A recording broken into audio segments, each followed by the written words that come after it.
ఈరోజు మనం కార్తీక పౌర్ణమి పండుగ విశిష్టత గురించి తెలుసుకుందాం. మరి ఈ కార్తీక మాసం హిందువులకు అత్యంత పవిత్రమైనది. ఈ కార్తీక మాసంలో చేసే ప్రతి పుణ్యకార్యం అనేక రెట్లు ఫలితాలిస్తాయని శాస్త్రాలు చెబుతున్నాయి.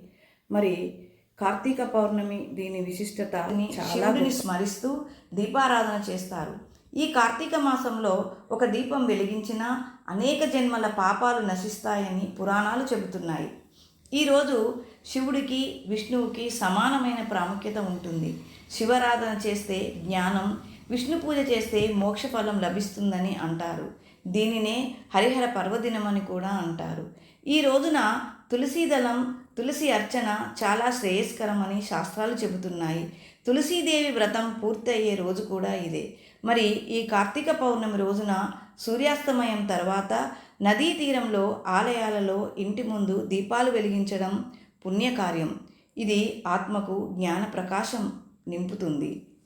ఇంకా ఈ కార్తీక పౌర్ణమి రోజున గోదావరి, గంగా, కృష్ణ, తుంగభద్ర, నర్మద వంటి పవిత్ర నదులలో స్నానం చేసి దీపదానం, అన్నదానం, దక్షిణ ఇవ్వడం అనేక పుణ్య ఫలాలను ఇస్తుంది.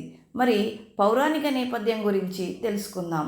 సముద్రమథనం సమయంలో అమృత కలశాన్ని మోహిని రూపంలో విష్ణుమూర్తి ఈ రోజుననే అందించినట్లు పురాణాలు చెబుతున్నాయి.